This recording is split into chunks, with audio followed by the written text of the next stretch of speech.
News India देख रहे हैं आप और मैं हूं आपके साथ अंशिका पाठक। आपके साथ मैं हूं अभिषेक। चलिए बुलेटिन की शुरुआत करेंगे इस वक्त की बड़ी खबर से। श्रद्धा मर्डर केस से जुड़ी बड़ी खबर आपको बता दें। आरोपी आफताब के पॉलीग्राफी टेस्ट की प्रक्रिया एक तरीके से कहें तो शुरू हो गई है। एफएसएल ने टेस्ट का प्री मेड सेशन दिया है।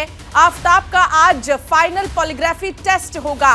श्रद्धा मर्डर के राज जल्द खुलने की उम्मीद भी की जा रही है। श्रद्धा मर्डर केस को लेकर दिल्ली पुलिस की जांच जारी है।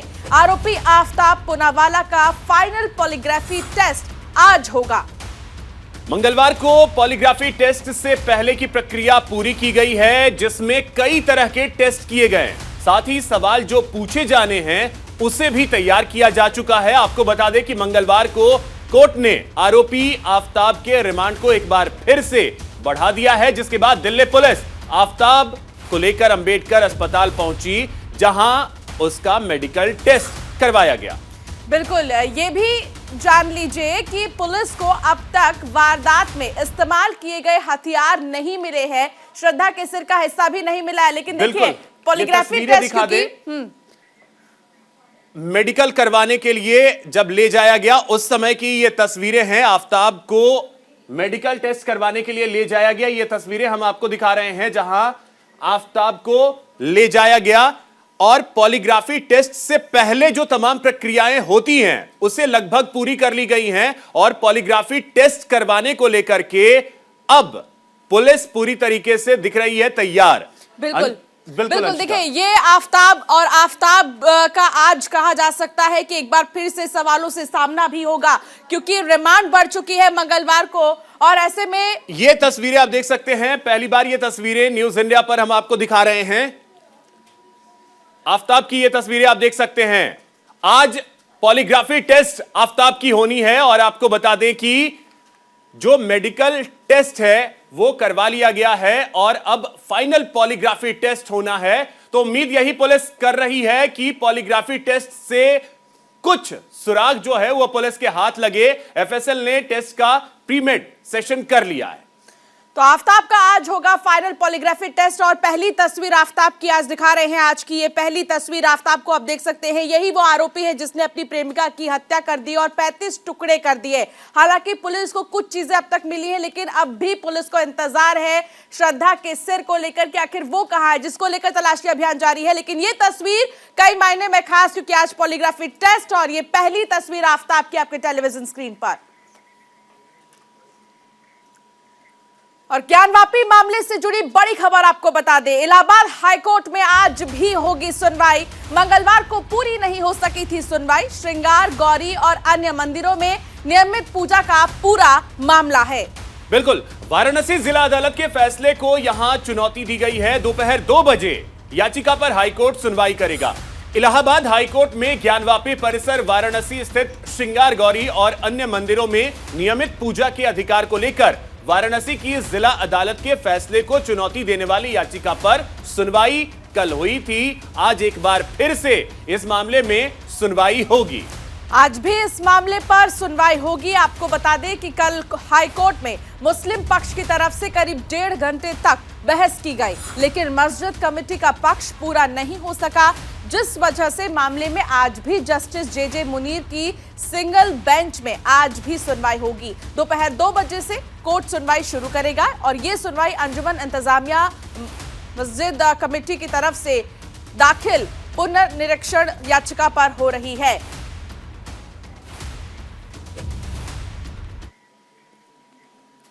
और चलिए बात कर लेते हैं गुजरात चुनाव की। पीएम मोदी मिशन गुजरात पर हैं। आज एक बार फिर से गुजरात में होंगे प्रधानमंत्री नरेंद्र मोदी।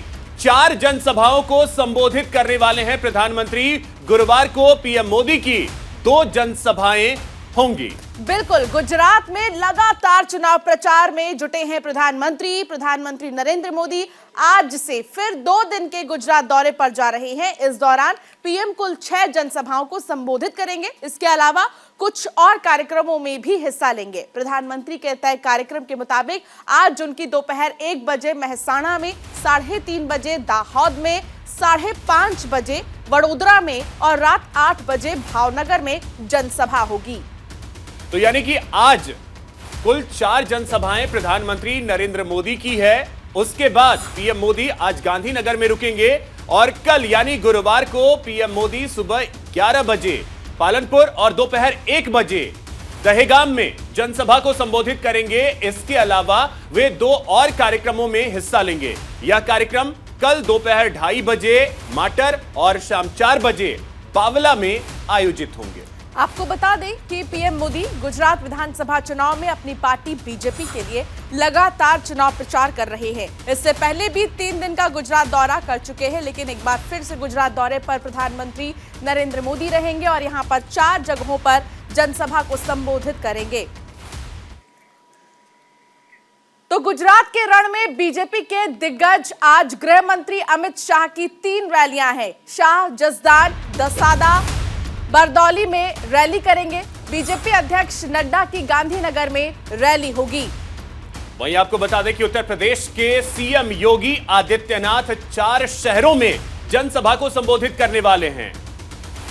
हर चुनाव की तरह गुजरात विधानसभा चुनाव में भी बीजेपी ने अपनी पूरी ताकत झोंक दी है। आज पीएम मोदी के अलावा बीजेपी के कई दिग्गज मैदान में होंगे, जिसमें गृह मंत्री अमित शाह, जेपी नड्डा समेत कई दिग्गज नेता। उत्तर प्रदेश के मुख्यमंत्री योगी आदित्यनाथ आज चुनावी मैदान में होंगे। बीजेपी के पक्ष में प्रचार करते नजर आएंगे गुजरात में। बिल्कुल, तो गुजरात में दिग्गज नेताओं का जमावड़ा होगा और यहां पर अलग अलग जगहों पर वो जनसभा करेंगे। सुरेंद्रनगर के दसादा और सूरत के बरदौली में जनसभा को संबोधित करेंगे। बीजेपी के राष्ट्रीय अध्यक्ष जेपी नड्डा की विजय संकल्प रैली आज गांधीनगर में होगी। बीजेपी के एक और स्टार प्रचारक और यूपी के सीएम योगी आदित्यनाथ भी गुजरात के रण में उतरे हुए हैं और उनकी भी आज जनसभा है। योगी आज गुजरात के द्वारका, कच्छ, मोरबी और सूरत में चुनावी जनसभा को संबोधित करेंगे। वहीं आपको बता दें कि इससे पहले वो द्वारिकाधीश के दर्शन पूजन भी करने वाले हैं योगी आदित्यनाथ। तो गुजरात के रण में आज बीजेपी के कई दिग्गज।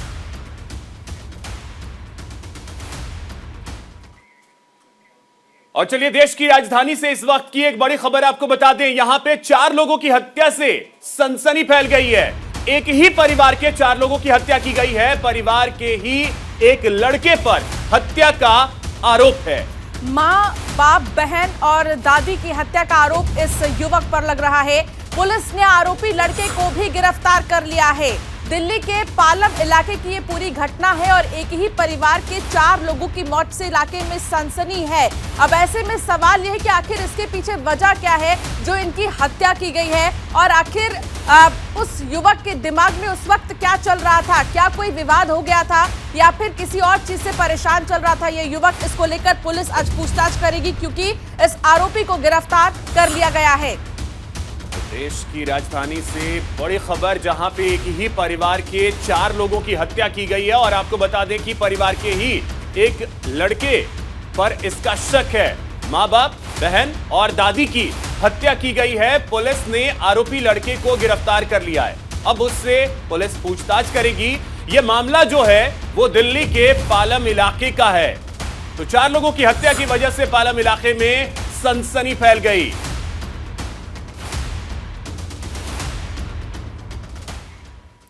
और दिल्ली एमसीडी चुनाव से जुड़ी बड़ी खबर आपको बता दें, आज से आम आदमी पार्टी शुरू करेगी प्रचार का दूसरा चरण। दिल्ली में आम आदमी पार्टी करेगी 1000 नुक्कड़ सभा, डांस, म्यूजिक और मैजिक शो का आयोजन होगा। नए नारे और थीम के साथ उतरेगी आम आदमी पार्टी। तो दिल्ली नगर निगम के कुल 250 वार्डों में 4 दिसंबर को मतदान होने हैं।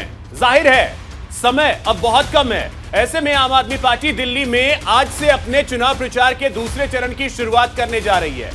इस चरण की थीम है केजरीवाल की सरकार, केजरीवाल का पार्षद। आपके इस अभियान के तहत पूरे दिल्ली के अलग अलग इलाकों में 1000 नुक्कड़ सभाएं की जाएंगी। डांस, म्यूजिक और मैजिक शो का भी आयोजन होगा।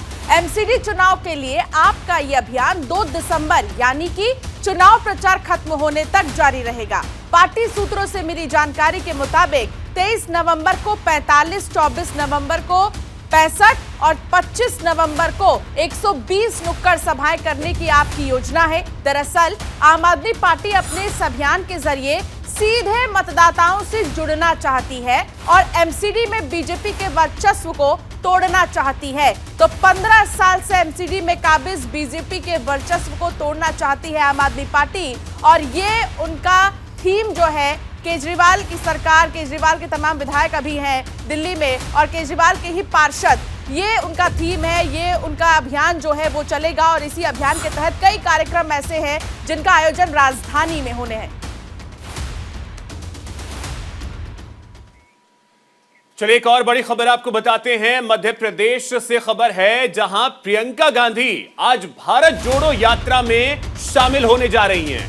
प्रियंका गांधी ओमकारेश्वर में भारत जोड़ो यात्रा में शामिल होंगी। आपको बता दें कि भारत जोड़ो यात्रा जब से शुरू हुई है, कांग्रेस का सबसे बड़ा चेहरा प्रियंका गांधी बड़े चेहरों में से एक हैं और उनकी एंट्री पहली बार हो रही है। तो भारत जोड़ो यात्रा को मजबूती देने के लिए प्रियंका गांधी आज उसमें शामिल होंगी। राहुल गांधी की अगुवाई में भारत जोड़ो यात्रा आज मध्य प्रदेश के बुरहानपुर के ग्राम बोदरली पहुंचेगी। कांग्रेस सूत्रों से मिली जानकारी के मुताबिक कांग्रेस महासचिव प्रियंका गांधी आज ओमकारेश्वर में इस यात्रा को ज्वाइन करेंगी और वो अगले 4 दिन तक इसी यात्रा में शामिल रहेंगी। आपको बता दें कि कांग्रेस की भारत जोड़ो यात्रा 13 दिनों तक मध्य प्रदेश में होगी। इधर राहुल गांधी की यात्रा से पहले मध्य प्रदेश कांग्रेस के सभी बड़े नेता बुरहानपुर पहुंच गए हैं। बताया जा रहा है कि बुरहानपुर में पूर्व मुख्यमंत्री कमलनाथ, पूर्व मुख्यमंत्री दिग्विजय सिंह, नेता प्रतिपक्ष गोविंद सिंह, अजय सिंह और अरुण यादव समेत पार्टी के 90 विधायक इस यात्रा में शामिल होंगे। उम्मीद यह की जा रही है कि प्रियंका गांधी के भारत जोड़ो यात्रा में शामिल होने से पार्टी को और ज्यादा मजबूती मिलेगी और भारत जोड़ो यात्रा को धार। भारत जोड़ो यात्रा जब से शुरू हुई है, इस यात्रा में राहुल गांधी तो लगातार बने हुए हैं, उनके साथ सोनिया गांधी जुड़ चुकी हैं, उनके साथ अशोक गहलोत जुड़ चुके हैं, उनके साथ छत्तीसगढ़ के मुख्यमंत्री भूपेश बघेल जुड़ चुके हैं। लेकिन प्रियंका गांधी अभी तक इस यात्रा से नहीं जुड़ी थी। पहली बार ऐसा होने जा रहा है कि प्रियंका गांधी इस यात्रा में शामिल होंगी मध्य प्रदेश के बुरहानपुर में।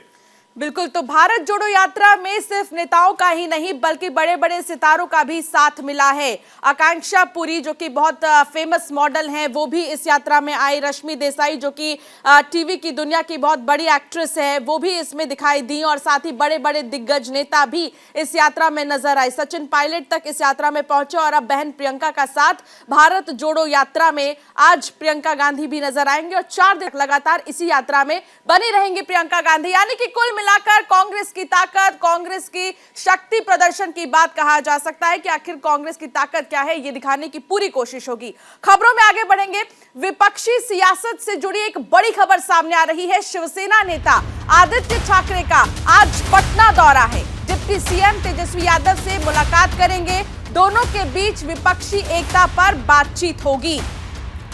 इससे पहले केसीआर भी पटना का दौरा कर चुके हैं। केंद्र की राजनीति में विपक्षी एकता को मजबूत करने के लिए शिवसेना उद्धव गुट के नेता और महाराष्ट्र के पूर्व मंत्री आदित्य ठाकरे आज बिहार की राजधानी पहुंचेंगे। वो बिहार के डिप्टी सीएम और आरजेडी नेता तेजस्वी यादव से मुलाकात करेंगे। दरअसल बिहार में सियासी बदलाव होने और महागठबंधन की सरकार बनने के बाद से लगातार राजनीतिक हलचल बढ़ी हुई। महागठबंधन लगातार बीजेपी के खिलाफ सभी दलों को एकजुट करने में जुटी हुई है। कुछ समय पहले तेलंगाना के मुख्यमंत्री के चंद्रशेखर राव भी पटना आए थे। उन्होंने नीतीश और तेजस्वी से मुलाकात की थी और विपक्ष की एकजुटता की बात कही थी। अब देखना होगा कि इन दोनों युवा नेता आदित्य ठाकरे और तेजस्वी यादव के मुलाकात के बाद विपक्षी एकता को कितना बल मिलता है और कितनी मजबूती से विपक्षी एकजुट होते हैं, क्योंकि ये मुलाकात कई मायने में खास है। राजनीतिक लिहाज से भी अगर हम बात करें तो मुंबई में और साथ ही बिहार में जिस तरीके से उठापटक राजनीति में देखी गई, उसके बाद इन दोनों ही युवा नेताओं की मुलाकात बहुत खास है।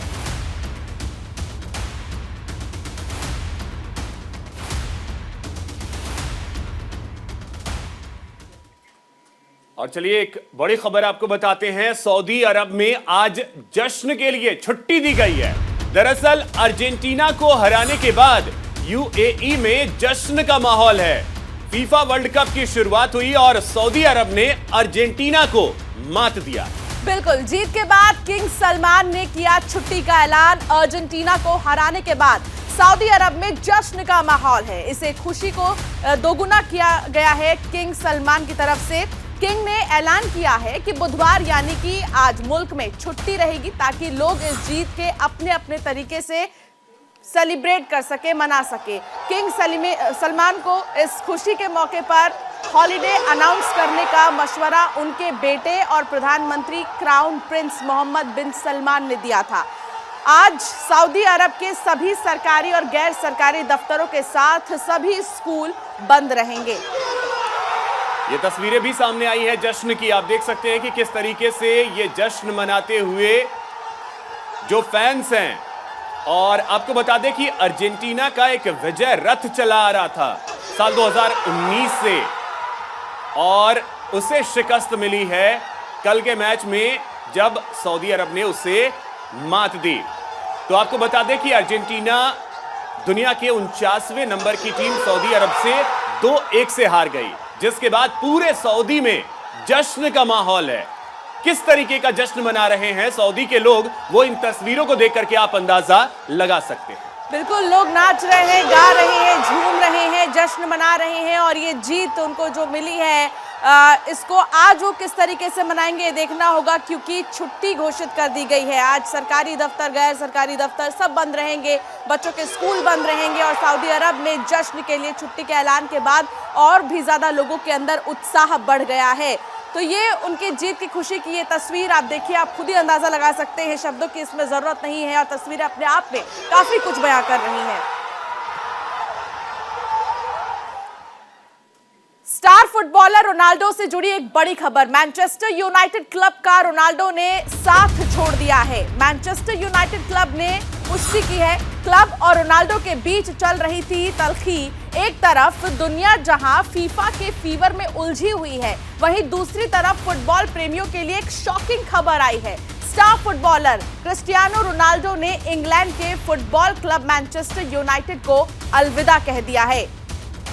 क्लब ने इस बात की पुष्टि भी कर दी है। बताया जा रहा है कि क्लब और उसके मैनेजर के साथ रोनाल्डो की नहीं बन पा रही थी। एक इंटरव्यू में रोनाल्डो ने इसका जिक्र भी किया था। इधर मैनचेस्टर यूनाइटेड क्लब की ओर से जारी बयान में कहा गया है कि रोनाल्डो तत्काल प्रभाव से और आपसी समझौते से मैनचेस्टर यूनाइटेड छोड़ रहे हैं। क्लब ने उन्हें और उनके परिवार को भविष्य के लिए शुभकामनाएं दी। बता दें कि रोनाल्डो ने 346 मैचों में क्लब के लिए 145 गोल किए हैं, लेकिन अब उन्होंने छोड़ दिया है। इस बात की पुष्टि मैनचेस्टर यूनाइटेड ने ही की है। क्लब और रोनाल्डो के बीच कुछ भी सही नहीं चल रहा था, जिसके बाद रोनाल्डो ने यह फैसला किया है। हालांकि इस फैसले के बाद देखना होगा कि आखिर क्या कुछ परिवर्तन अब सामने आता है मैनचेस्टर यूनाइटेड क्लब में।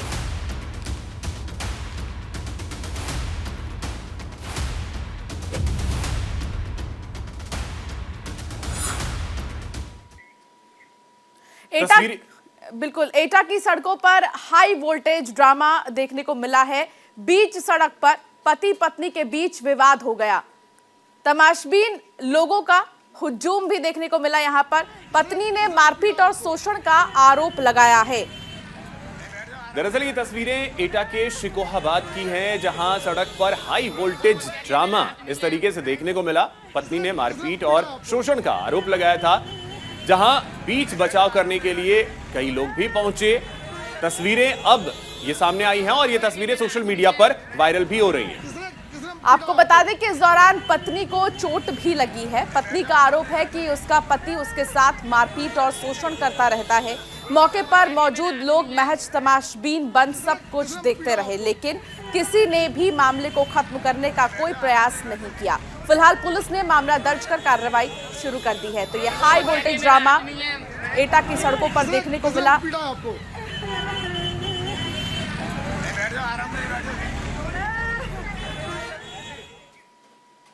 हरियाणा के पलवल के विजयगढ़ गांव के लोगों ने पंचायत कर एक बड़ा फैसला लिया है, जिसके तहत वो आगामी पंचायत चुनाव का बहिष्कार करेंगे।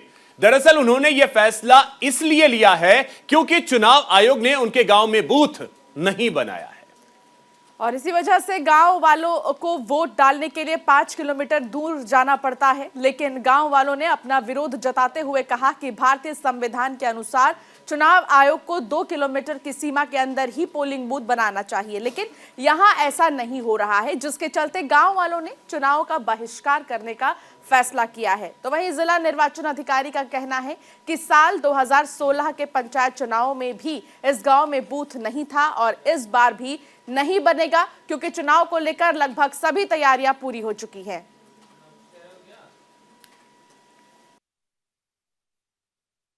देखिए, इसमें हमने जो बूथ थे वो एक हफ्ता पहले नोटिफाई भी कर दिए गए थे एंड पंचायत चुनाव की प्रक्रिया जैसे अंडरवे है, ऑलरेडी चल रही है, तो बूथ चेंज का कोई इस तरह का कोई पॉसिबिलिटी अभी नहीं।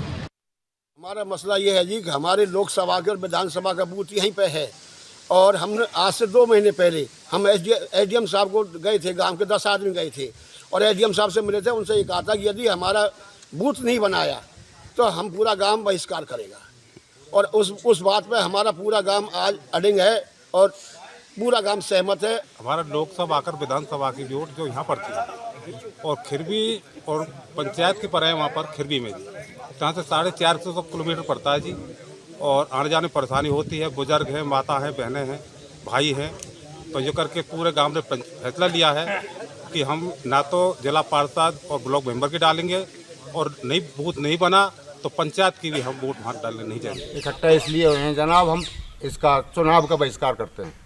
क्योंकि हम यहाँ लोकसभा और विधानसभा की जो वोटें हैं वो हमारे यहाँ यहीं स्कूल में डाली जाती हैं और अब 5 किलोमीटर दूर पड़ता है हमारा वो जो अगला बूथ जहाँ की वो कह रहे हैं। लेकिन हिंदुस्तान के संविधान में 2 किलोमीटर से आगे वोट डालने का कोई राग नहीं है, इसलिए हमें